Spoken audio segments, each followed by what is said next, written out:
Hello everyone, my name is James and I have high-function autism, also commonly known as Asperger's. If you are new to this channel, I often post videos related to the autism spectrum, how to cope, and how to reach greater overall potential in terms of overall happiness and personal well-being. If you're into these sort of things, then I would probably suggest hitting the well-known magic button so you don't miss out on any new content that I post weekly. Well, with that said, many of you have probably wondered what my personal experience was like being on the autism spectrum and some of the common traits that are both gifts and possible struggles. Well, let's get started.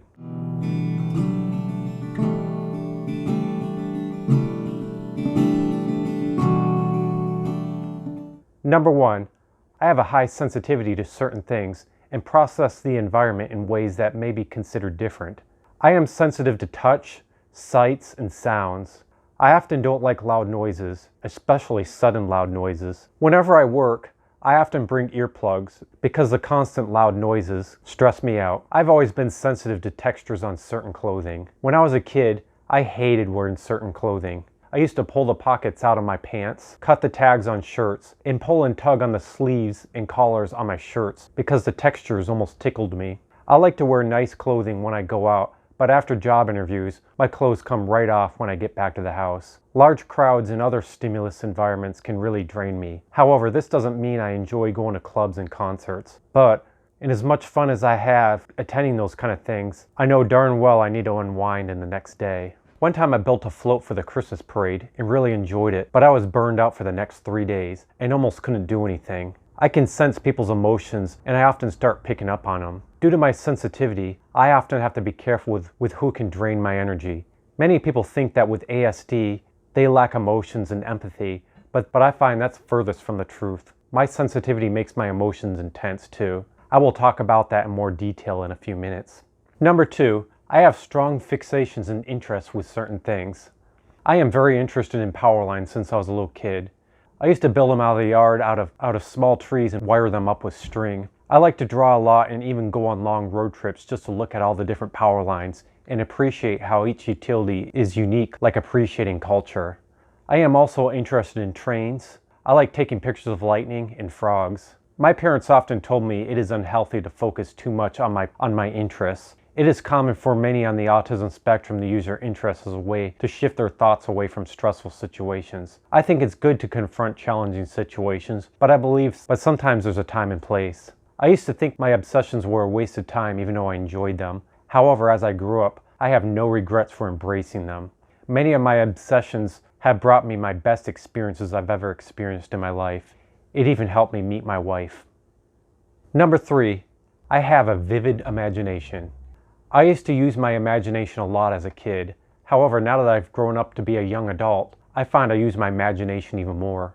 I find pretending is what makes many of my obsessions continue, and it brings great joy in my life. It has also helped me to drive me to everything I have succeeded in my life so far, such as the degrees I've earned from school and careers. I guess you can say my obsessions was part of it, but pretending is also like building dreams that I can accomplish and simply enjoy. Number four, I have more intense emotions. I often get emotional when I watch movies or after I see friends. Sometimes I cry. Music is really intense for me. Some of my best memories happen when listening to music. When I'm happy, I'm often ecstatic. However, if I'm sad, I almost feel completely hopeless and in utter doom. I often worry a lot. My worry has forced me to be open and learn various methods and beliefs that help people worry less. I've learned techniques in how to observe your thoughts and emotions so you can detect them early on, but I still find it can be a bit tricky sometimes. I often find it hard to detect my feelings when I'm upset or angry until it's fully blown up. My anger is often quick but very intense. I often feel like the world is about to end and then the emotions quickly passes and I feel perfectly peachy afterwards. I used to hate it and thought I could never be able to control my anger, but I recently set some goals that have really helped. Nonetheless, emotions can be intense for me, and even though it can be a good thing, it can also be difficult. If you're interested, I posted some videos on all the things I've learned to help cope with negative emotions. If you are interested, please check them out. Number five, it's harder to make friends. I have always had trouble making friends. Many people seem to learn it naturally with intuition. However, for me, I feel like making friends is purely an intellectual process that can be overwhelming since social interaction can be complicated. I push myself to learn to socialize and get accepted into social circles by learning how to mask. I mimicked everyone's behavior and learned how to act in order to be accepted and get the opportunity to learn social behaviors. Many people liked me, but it was not only exhausting, but not personally fulfilling. Eventually, I learned to be myself and find people that I could have true relationships with who would like me for who I am. 6. ADHD tendencies such as focusing and hyperactivity. I often struggle when it comes to paying attention. I can be hyper at times and my mind often can be scattered, and it takes a lot of effort to focus on something, especially something that is boring. High school and college was a nightmare for me because I would constantly miss information in class. Then I would have to make up the time to see the professor outside of class to get what I missed. Reading and doing homework was often a slow process as I would always distract myself with other thoughts. The struggle became even worse when I'm tired or have anxious thoughts about other things. I eventually learned that I learn best by reading or watching videos, so I can always go back if I miss something. I also now focus more on what I consider most important. Number 7, short-term memory. I have an amazing memory. I can vividly remember things from when I was 5, and sometimes it feels like it was yesterday. However, I really struggle with short-term memory. I remember playing a computer game at elementary school where we had to remember a bunch of digits on numbers. I remembered I could only remember 5 digits while other people next to me could remember a lot more. I learned that the average person can remember 7 items. However, I found I could only learn about 4 or 5. I often have to ask people to repeat things, and sometimes I often miss important parts of a school lecture because I didn't get enough time to store the constant stream of information into my short-term memory. When I was in college, I often did short-term memory exercises during my summer break to improve my short-term memory, but I could never really get it to improve that much. Many schools and jobs require having a decent short-term memory in order to be successful. Sometimes knowing this made me feel discouraged, but I tried to cope with it as best as I could by asking people to repeat things and drinking coffee. Number 8, executive functioning struggles. This seems to be one of my biggest struggles when it comes to my unique form of ASD. Executive functioning is your ability to be organized, be flexible, and to have self-control. People like me who struggle with this, however, often struggle with overall organization. I like to be neat, but trying to stay neat is often a struggle. It takes a lot of effort to keep things tidy and organized. I'm either way overly organized or there's chaos. My wife has to remind me to do the dishes and keep the rooms neat. Fortunately, I am making progress on that, but it takes effort. People with executive functioning also may struggle with making decisions. Whenever I have to make a choice as simple as choosing which flavor of ice cream to have, it's a daunting process. On more important decisions, it can be overwhelming, but I've fortunately learned over the years to take my time and not be too impulsive. They may also struggle with remembering deadlines, such as appointments or bills. Remembering appointments can be a huge problem with me if there's no way to remind myself, like a reminder on my phone. This can sometimes cause tension in friendships and relationships because it can be easy to forget something, and it can rightfully cause many people to be upset.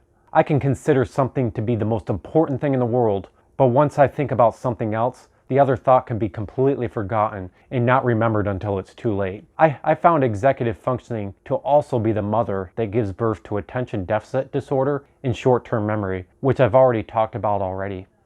Number 9, struggling to make inferences.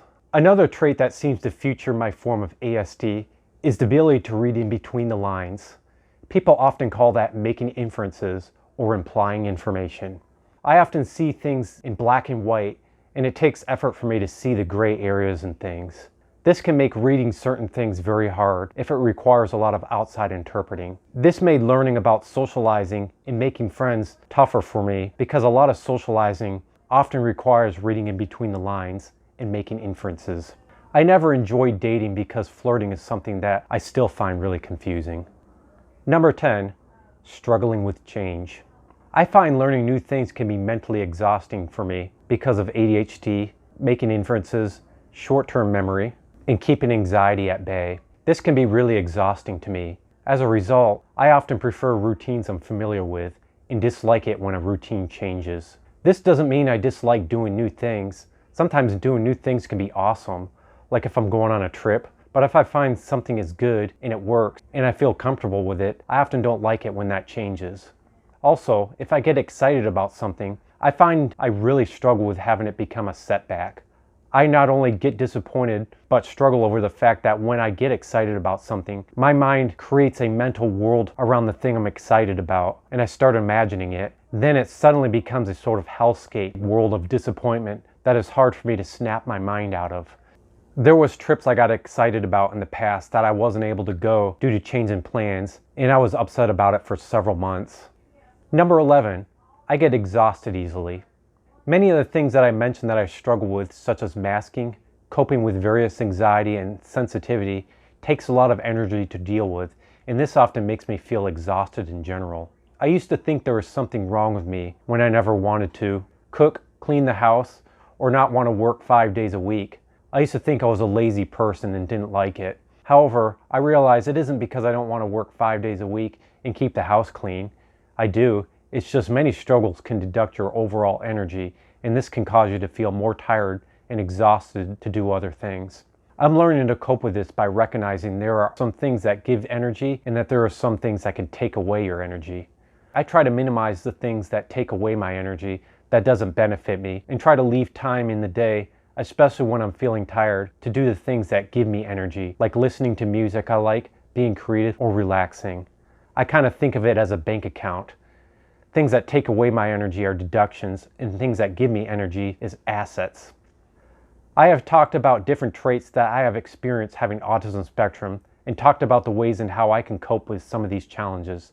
This is not a complete list of all the things I experience, but most of the common ones. Not everyone on the autism spectrum is the same.